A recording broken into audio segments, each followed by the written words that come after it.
Hey guys, what is up? It is April 5th, and today I wanted to share some of the best new jailbreak tweaks.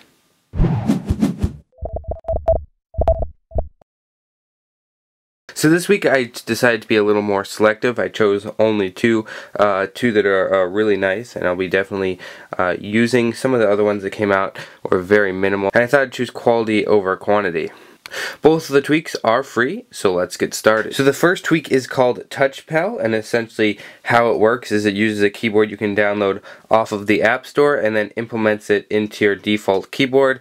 Now this is very similar to something if you heard on Android called Swype, where essentially you wiggle your finger in between the letters and it types it out without you having to lift up your finger once from the screen. Now that's a little bit confusing. Hopefully I can clarify it when I open up my notes application. So you can see here I have a brand new note and I have the keyboard enabled, so it's a little hard to do with the camera. But for example, if I want to type like hello, just swipe between the letters and I'll type it. I can do like this, video. Sometimes you have problems with words.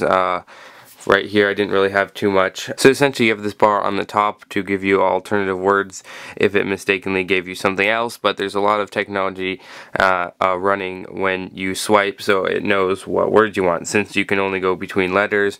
And for like double letters, for example, you just leave your finger there and go around. You don't have to like go back or anything.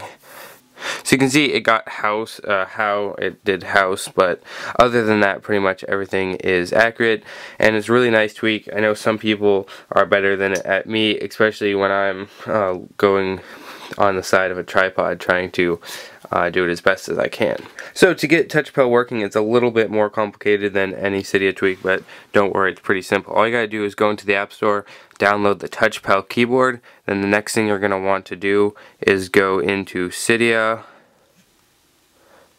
and then search TouchPal and then get the package. It looks like the one I got. So you can see, since the creator is Chinese, you can see you have all this writing that you might not understand, but it's the one that says for iOS 6/iOS 5. You can get that one.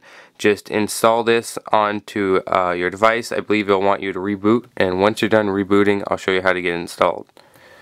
So now what you're going to want to do is go into settings. Now hit that general button right here, scroll down till you find keyboard, and hit the keyboards button, and now you can hit add new keyboard. And what you're going to want to do is find the one that says TouchPal, and it'll have English. I already selected it, so you can see it's right here. So I have the TouchPal installed.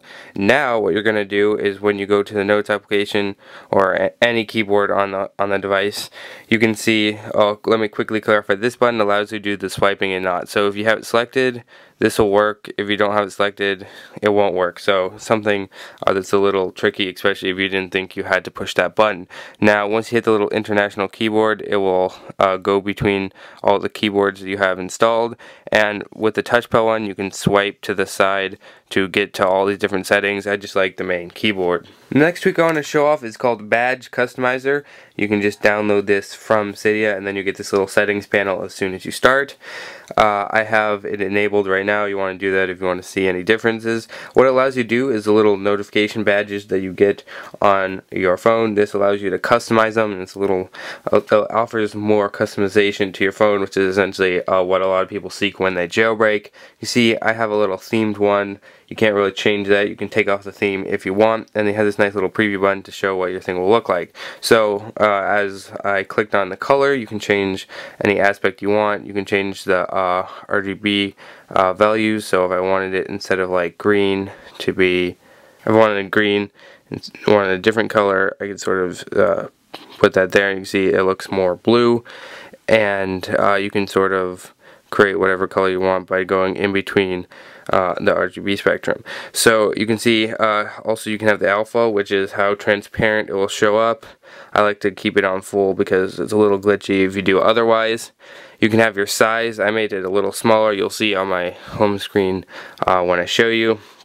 Position, you can position it all around the icon. As you know, the default is the top right, and I can keep that right there. And the offset essentially allows you to move it anywhere on the icon using an X and Y value offset, which is pretty simple, but it's kind of hard to get it exactly where you want if you have a specific idea. You kind of have to guess and check. So every time you customize, you need a respring.